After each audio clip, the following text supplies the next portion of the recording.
Hello नमस्कार साथियों, फिर से आपका स्वागत करते हैं आपके अपने ही YouTube channel MAY education point में। तो आज हम कुछ केमिस्ट्री के चैप्टर नंबर 1 रासायनिक अभिक्रिया एवं समीकरण को लेके आए हैं, जो कि क्लास 10th के बच्चों के लिए काफ़ी इम्पोर्टेंट है और एग्ज़ाम की दृष्टि से भी कहा जाए तो काफ़ी इम्पोर्टेंट माना जाता है इस चैप्टर को।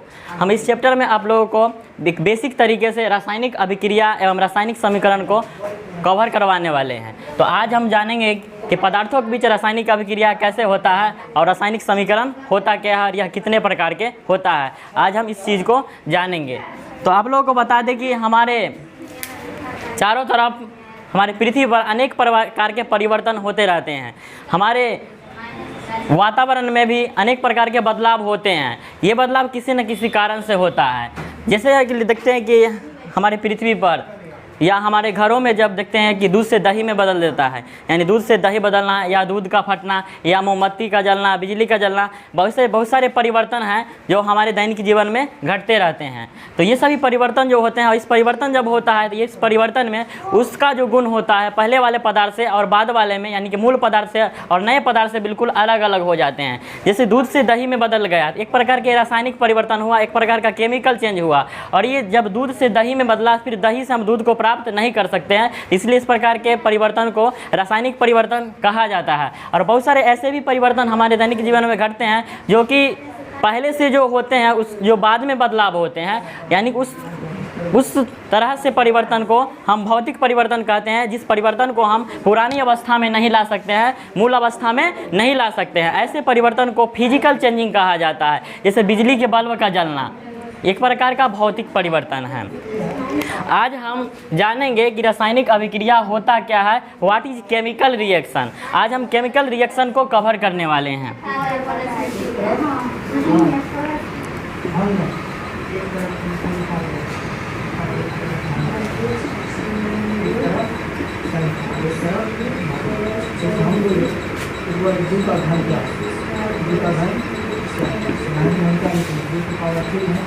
रासायनिक अभिक्रिया केमिकल रिएक्शन, जब कोई पदार्थ अकेले या किसी अन्य पदार्थों से क्रिया करके भिन्न गुण वाले एक या अधिक नए पदार्थों का निर्माण करते हैं, उसे रासायनिक अभिक्रिया कहते हैं। क्योंकि रासायनिक अभिक्रिया अकेले नहीं हो सकता है, क्योंकि इसके लिए कम से कम 2 पदार्थों का होना बहुत ज़रूरी है। जब तक 2 पदार्थ आपस में क्रिया नहीं करेंगे तो केमिकल रिएक्शन नहीं हो सकते। तो केमिकल रिएक्शन होने के लिए कम से कम 2 पदार्थों का होना जरूरी है। अकेले भी कर लेता है, बट उसे गर्म कर लेते हैं, हीट करते हैं, तो वो जो एक बड़ा यौगिक होता है और वो टूटकर 2 छोटे छोटे यौगिक का निर्माण करता है। तो कुछ हद तक सही है, बट परिवर्तन जो होते हैं, अभिक्रिया जो होते हैं, 2 पदार्थों के बीच में रिएक्शन होते हैं, रिएक्ट होते हैं। जैसे कि हम एग्जाम्पल के जरिए समझेंगे कि रासायनिक अभिक्रिया कैसे होता है 2 पदार्थों के बीच। एग्जाम्पल के जरिए अगर ले लिया जाए हाइड्रोजन को और ऑक्सीजन को, जब हम हाइड्रोजन को और ऑक्सीजन को आपस में रिएक्शन करवाते हैं, एक साथ अभिक्रिया करवाते हैं, तो जल का निर्माण होता है। तो यहाँ पे 2 पदार्थ आपस में संयोग कर रहे हैं और 2 पदार्थ आपस में संयोग करके एक नए पदार्थ का निर्माण कर रहे हैं। और नए पदार्थ का जो गुण होगा बिल्कुल मूल पदार्थों से, पहले से जो पदार्थ था उससे बिल्कुल अलग होंगे, बिल्कुल भिन्न होंगे। जैसे कि हाइड्रोजन के यहाँ पे गुण था और ऑक्सीजन का गुण था, तो ये दोनों गैसीय अवस्था में पाए जाते हैं, गैसीय स्टेट में पाए जाते हैं, तो इसका गुण गैस वाला होगा। लेकिन यहाँ पर जो निर्माण हुआ जल का, तो ये लिक्विड फॉर्म में पाया जाता है, तो इसका गुण कुछ अलग होगा और इसका कुछ गुण अलग होगा। यानी कि रासायनिक अभिक्रिया के फलस्वरूप जो पदार्थ बनता है उसका और रासायनिक अभिक्रिया में जो पदार्थ भाग लेता है उसका गुण, ये दोनों के गुण से बिल्कुल अलग अलग होते हैं, दोनों एक दूसरे से भिन्न होते हैं। और जो पदार्थ रासायनिक अभिक्रिया में भाग लेता है उसे अभिकारक, और रासायनिक अभिक्रिया के फलस्वरूप जो नए पदार्थ का निर्माण होता है उसको प्रोडक्ट अर्थात प्रतिफल कहते हैं। इसके अलावा और भी एग्जाम्पल ले सकते हैं। जैसे हाइड्रोजन को हम क्लोरीन के साथ अभिक्रिया करवा दें, हाइड्रोजन जब क्लोरीन के साथ अभिक्रिया कराता है तो हाइड्रोजन क्लोराइड का निर्माण करता है। HCl को हम हाइड्रोजन क्लोराइड कहते हैं। इसका दूसरा नाम हाइड्रोक्लोरिक अम्ल है, जो कि एक तरह से जनरल नेम या प्रॉपर नेम को बोल सकते हैं, सिंपल नेम बोल सकते हैं। और ये इसका हाइड्रोजन क्लोराइड जो हुआ इसका केमिकल नेम हुआ कि जब हाइड्रोजन और क्लोरीन के मिश्रण को सूर्य के प्रकाश में रखा जाता है तो HCl का निर्माण हो जाता है, अर्थात हाइड्रोक्लोरिक अम्ल का निर्माण होता है। हमारे दैनिक जीवन में बहुत सारे हम रिएक्शन करवाते हैं, बहुत सारे ऐसे भी रिएक्शन होते हैं जो प्रकाश संश्लेषण की उपस्थिति में होते हैं। ऐसे रिएक्शन को प्रकाश रासायनिक अभिक्रिया कहते हैं, बिना प्रकाश के वो अभिक्रिया नहीं कर सकते। उसी प्रकार हाइड्रोजन और क्लोरीन की भी जो अभिक्रिया होती है एक प्रकाश संश्लेषण की उपस्थिति में होती है, यानी कि HCl का जो निर्माण हुआ है हाइड्रोजन और क्लोरीन के मिलने से। ऐसे ही अगर हम चाहें कि हाइड्रोजन और क्लोरीन को मिला दे HCl का बन जाए तो ऐसा संभव नहीं है। इसके लिए प्रकाश की कुछ मात्रा होना चाहिए, प्रकाश कुछ मात्रा में अभिक्रिया करके हाइड्रोक्लोरिक अम्ल का निर्माण करते हैं। तो यहाँ पर हम ये जानेंगे कि जो पदार्थ रासायनिक अभिक्रिया में भाग लेता है, जैसे यहाँ पे रासायनिक अभिक्रिया में हाइड्रोजन और क्लोरीन भाग ले रहा है, तो इसको हम बोलेंगे अभिकारक। जो पदार्थ रासायनिक अभिक्रिया में भाग लेते हैं उसे अभिकारक या दूसरे लैंग्वेज में इसको प्रतिकारक भी कहा जाता है।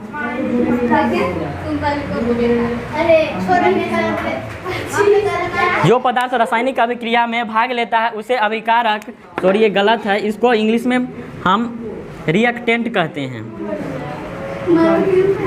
अभिकारक को इंग्लिश में रिएक्टेंट कहा जाता है, बिल्कुल याद हो जाएगा। जो पदार्थ रासायनिक अभिक्रिया में भाग लेता है वो अभिकारक या रिएक्टेंट होता है। जैसे कि यहाँ पे हाइड्रोजन और ऑक्सीजन भाग ले रहा है तो यहाँ ये अभिक्रिया के लिए, रासायनिक अभिक्रिया के लिए अभिकारक का काम कर रहा है। यहाँ पे हाइड्रोजन और क्लोरीन अभिक्रिया में भाग ले रहा है तो ये रिएक्टेंट का काम कर रहा है। लेकिन जो पदार्थ रासायनिक अभिक्रिया के फलस्वरूप बनते हैं उसको कहा जाता है प्रतिफल, और इसी को कहते हैं हम प्रतिकारक। प्रतिफल को इंग्लिश में इसको कहा जाता है प्रोडक्ट। प्रतिफल का मतलब प्रतिकारक ही होता है, मैंने इसमें बता दिया, थोड़ा गलती हो गई। प्रतिफल को ही कहा जाता है प्रतिकारक। दोनों बिल्कुल आसान है कि जो पदार्थ रासायनिक अभिक्रिया भाग लेगा उसको हम अभिकारक कह देंगे, और रासायनिक अभिक्रिया के फल से जो नए पदार्थ बनते हैं उसको हम प्रतिफल, ये इंग्लिश में जिसको प्रोडक्ट कहते हैं। जैसे कि जल हुआ, यहाँ पे हाइड्रोक्लोरिक अम्ल अर्थात हाइड्रोजन क्लोराइड हुआ, इस सब को हम बोल सकते हैं प्रतिफल। लेकिन जो पदार्थ रासायनिक अभिक्रिया में भाग लेंगे उसे हम बोलते हैं अभिकारक। तो यहाँ पर तो हम देखें कि जब दो पदार्थ आपस में संयोग करता है तो एक नया पदार्थ बनता है, लेकिन कभी कभी अकेले भी रासायनिक अभिक्रिया हो जाती है, केमिकल रिएक्शन हो जाती है। तो वो कैसे होता है, तो एग्जाम्पल में हम समझेंगे। जैसे कि कैल्शियम कार्बोनेट, कैल्शियम कार्बोनेट एक बड़ा यौगिक है, एक बड़ा कंपाउंड है। इस कंपाउंड को जब गर्म किया जाता है तो ये अपघटित हो जाता है। अपघटन का अर्थ होता है कि टूट जाना, विखंडित हो जाना, डिकम्पोजिशन। तो जब हम कैल्शियम कार्बोनेट को गर्म करेंगे तो ये क्या होगा कि ये कैल्शियम ऑक्साइड और कार्बन डाइऑक्साइड में टूट जाएगा, विखंडन इसका हो जाता है। इस पूरे अभिक्रिया को वियोजन या अपघटन अभिक्रिया कहा जाता है। इसको हम नेक्स्ट वीडियो में कवर करने वाले हैं। यहाँ पर हमें रासायनिक अभिक्रिया को सिर्फ समझना है, परिभाषा को समझना है। क्योंकि परिभाषा में कहा गया था कि जब कोई पदार्थ अकेले या किसी अन्य पदार्थों से क्रिया करके भिन्न गुण वाले एक या अधिक नए पदार्थ का निर्माण करते हैं उसे रासायनिक अभिक्रिया कहा जाता है। तो हम यहाँ पे देखें कि दो पदार्थ आपस में अभिक्रिया करके एक नया पदार्थ बना रहा है, यहाँ भी दो पदार्थ आपस में अभिक्रिया करके एक नया पदार्थ बना रहा है। और यहाँ पर क्या देखें कि कोई एक ही पदार्थ है, कोई एक ही पदार्थ है और ये क्या कर रहा है कि टूटकर इसका अपखंडित होकर ये भी एक से अधिक पदार्थों का निर्माण कर रहा है। क्योंकि परिभाषा में कहा गया था कि जो दो या दो से अधिक पदार्थों का या एक नए पदार्थ का निर्माण करता है उसे रासायनिक अभिक्रिया कहा जाता है। इसको भी रासायनिक अभिक्रिया कहा जा सकता है, इसको भी रासायनिक। डिफरेंट यही है कि कोई एक बड़ा यौगिक था, ये अकेले मिलकर दो पदार्थों का निर्माण किया है, ये दो मिलकर के एक नए पदार्थ का निर्माण किए हैं, लेकिन दोनों को ही रासायनिक अभिक्रिया कहा जाता है, केमिकल रिएक्शन कहा जाता है। तो कैल्शियम कार्बोनेट एक बड़ा यौगिक था जिसको संगमरमर कहा जाता है, इसको चूना पत्थर भी कहते हैं या इसे खरिया भी कहा जाता है, और इसका केमिकल नेम है कैल्शियम कार्बोनेट। जब इसको हम गर्म करते हैं तो कैल्शियम ऑक्साइड और कार्बन डाइऑक्साइड में टूट जाता है, तो यहाँ पे दो पदार्थों में टूट गया। तो इस तरीके से हम रासायनिक अभिक्रिया को समझ गए। तो यहाँ पर के लिए ये ना अभिकारक होंगे और ये दोनों होंगे प्रतिकारक या प्रतिफल, जिसको इंग्लिश में प्रोडक्ट कहते हैं। तो यहाँ पर हम रासायनिक अभिक्रिया को समझ गए। अब हम कवर करने वाले हैं कि रासायनिक अभिक्रिया की क्या विशेषता होती है, उसका क्या गुण होता है, जो कुछ गुण के कारण हम उसे पहचान लेंगे। तो रासायनिक अभिक्रिया की बहुत सारी विशेषता होती है, बहुत सारे गुण होती है। विशेषता और गुण लगभग एक समान ही होता है। तो आज हम कवर करने वाले हैं कि रासायनिक अभिक्रिया की मुख्य विशेषता कौन कौन है और ये कैसे होता है। इसके सापेक्ष में 9 को यहाँ एक, इसका मतलब डायरेक्ट केवल घात में 5, घात में 2, इसका मतलब घात में 9। आप लोगों का नेक्स्ट टॉपिक है रासायनिक रासायनिक अभिक्रिया की मुख्य विशेषता। रासायनिक अभिक्रिया के मुख्य विशेषताएं।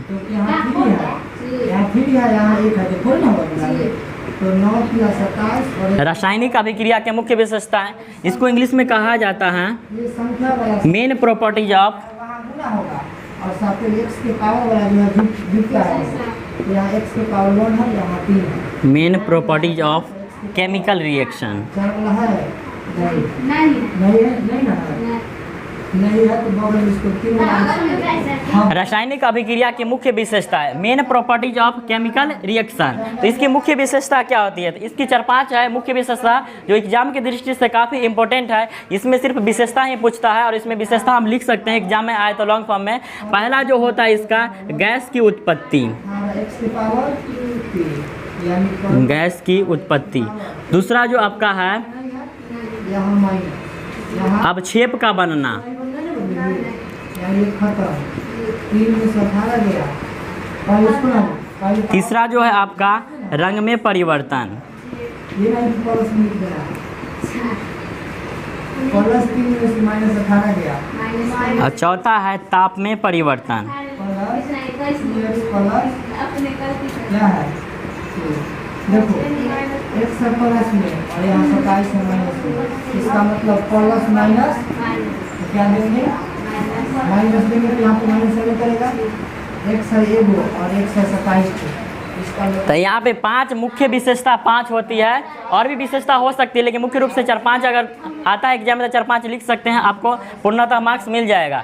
पहला जो है गैस की उत्पत्ति, दूसरा है अवक्षेप का बनना, तीसरा है रंग में परिवर्तन, चौथा है ताप में परिवर्तन, और 5वां है अवस्था में परिवर्तन। तो कुछ का एग्जाम्पल हम देके आपको समझा देते हैं ताकि आसानी पूर्वक समझ में आ जाए। तो पहला जो है कि गैस की उत्पत्ति है, तो ये कैसे होता है, तो कुछ एग्जाम्पल को लेके हम चलते हैं ताकि अच्छी तरीके से समझ में आ जाए। x स्क्वायर ना है, अब उसके बाद ये संख्या यहाँ प्लस यहाँ माइनस, यहाँ है ना बदलिए तो इसको भाग दीजिए। कि यहाँ वाला मिट गया है थोड़ा, इसको पूरी तरह से लिख दे रहे हैं। तो यहाँ पे हम समझने वाले हैं कि रासायनिक अभिक्रिया के मुख्य विशेषता जो कि पहला है कि गैस की उत्पत्ति। तो इसको हम एक एग्जाम्पल के जरिए समझाते हैं ताकि आपको अच्छी तरीके से समझ में आए। पहला जो है कि गैस की उत्पत्ति, इसमें क्या होता है, गैस का उत्पत्ति होता है। जब रासायनिक अभिक्रिया होती है तो इसमें क्या होती है, गैस की उत्पत्ति। हम इसको अच्छे तरीके से acid and base and salt वाले में कवर करने वाले हैं। एक छोटा सा एग्जांपल है, जब जिंक धातु है जिसको जस्ता भी कहा जाता है, जब इसको हाइड्रोक्लोरिक अम्ल के साथ अभिक्रिया करवाया जाता है, जिंक को जब हाइड्रोक्लोरिक अम्ल के साथ अभिक्रिया करवाया जाता है तो जिंक क्लोराइड का निर्माण होता है और हाइड्रोजन गैस को उत्पत्ति होती है। जब जिंक को हाइड्रोक्लोरिक अम्ल के साथ अभिक्रिया करवाया जाता है तो जिंक क्लोराइड का निर्माण होता है, साथ में हाइड्रोजन गैस को मुक्त करता है। तो यहाँ पर हम देखिए कि रासायनिक अभिक्रिया में क्या होती है, गैस की उत्पत्ति भी होती है। यहाँ पे जिंक और हाइड्रोक्लोरिक अम्ल या हाइड्रोजन क्लोराइड बोल सकते हैं इसको, तो दोनों में क्या हुआ, एक तरह से केमिकल रिएक्शन हुआ, दोनों में रिएक्शन हुआ और दोनों में रिएक्शन के फलस्वरूप यहाँ पे हाइड्रोजन गैस का उत्पत्ति हो रहा है, हाइड्रोजन गैस का उत्पत्ति हो रहा है। इसका मतलब कि हाइड्रोजन जो होता है गैस के रूप में वायुमंडल में जा रहा है। गैस की उत्पत्ति होना ये चिन्ह इंडिकेट करती है।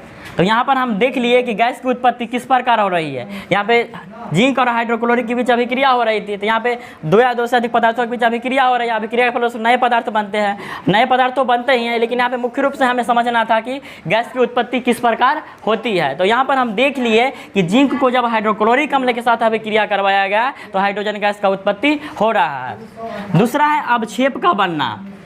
अवक्षेप क्या होता है, तो अवक्षेप एक प्रकार का ठोस पदार्थ होता है जो किसी सॉल्यूशन से, किसी विलयन से पृथक हो जाता है। पृथक का अर्थ होता है कि अलग हो जाता है। जैसे कि हम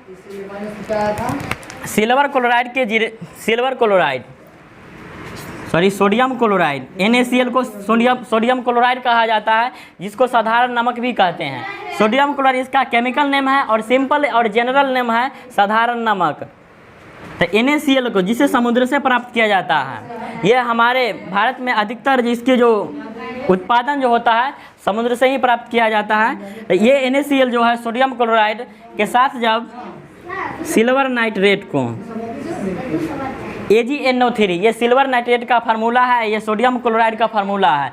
जब सोडियम क्लोराइड को सिल्वर नाइट्रेट के साथ अभिक्रिया करवाया जाता है यहाँ भी इसको डायरेक्ट 232 तो सोडियम नाइट्रेट का निर्माण होता है और AgCl अवक्षेप के रूप में बच जाते हैं। ये अवक्षेप को इंडिकेट करता है, ये गैस की उत्पत्ति को इंडिकेट करता है। तो यहाँ पर हम देखें कि दो पदार्थ था जो आपस में रिएक्शन किया, आपस में अभिक्रिया किया और इस अभिक्रिया के फलस्वरूप NaNO3 का निर्माण हुआ है, साथ में AgCl का भी निर्माण हुआ है। तो AgCl जो होता है अवक्षेप के रूप में बच रहा है। तो यहाँ पर हम समझ गए कि अवक्षेप का बनना माने रासायनिक अभिक्रिया जब होती है तो उसमें अवक्षेप का भी निर्माण होता है। इस तरीके से समझ गए। और है अगला रंग में परिवर्तन, ताप में परिवर्तन, अवस्था में परिवर्तन। तो बहुत सारे ऐसे भी अभिक्रिया होते हैं उसके रंग में, उसके कलर में बहुत सारी चेंजिंग आ जाती है।